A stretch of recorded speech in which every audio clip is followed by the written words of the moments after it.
स्वागत है साथियों, आपके अपने YouTube channel Bharat for you में पढ़ेंगे प्रश्नावली 12.1 12.1 का क्वेश्चन नंबर 2।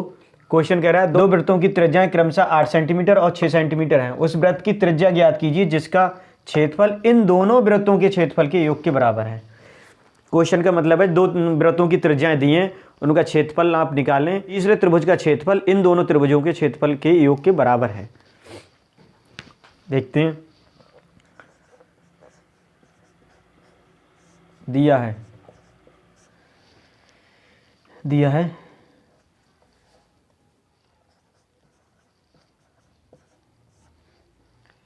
पहले वृत्त की त्रिज्या,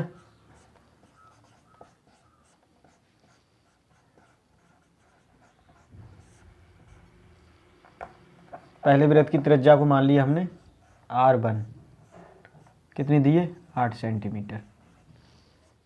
दूसरे वृत्त की त्रिज्या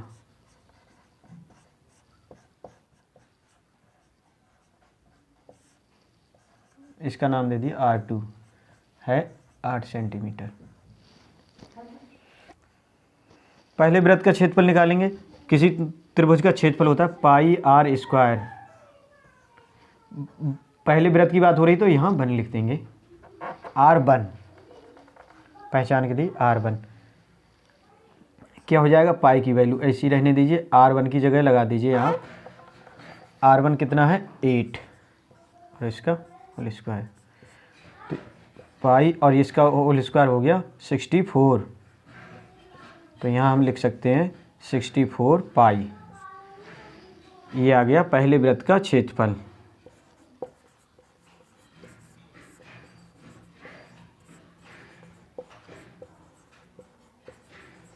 इसी तरह से निकालें हम दूसरे वृत्त का क्षेत्रफल।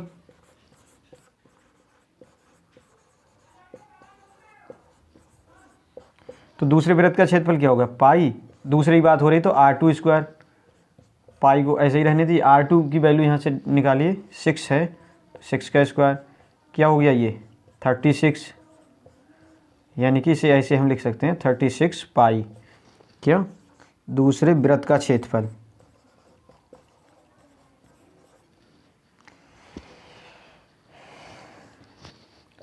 प्रश्न कह रहा है कुछ और, प्रश्नानुसार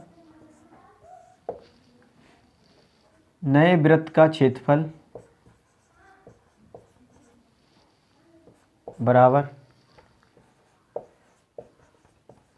पहले वृत्त का क्षेत्रफल प्लस दूसरे वृत्त का क्षेत्रफल।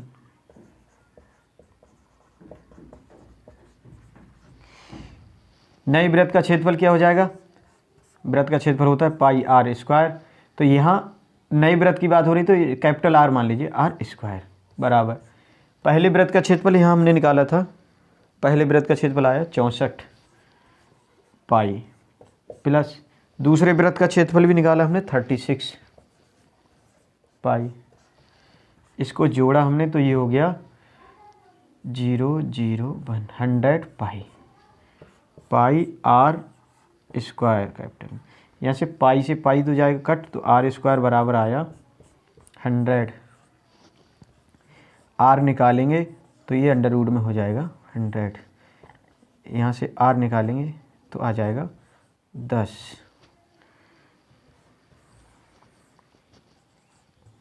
अतः नए वृत्त की त्रिज्या क्या हो जाएगी,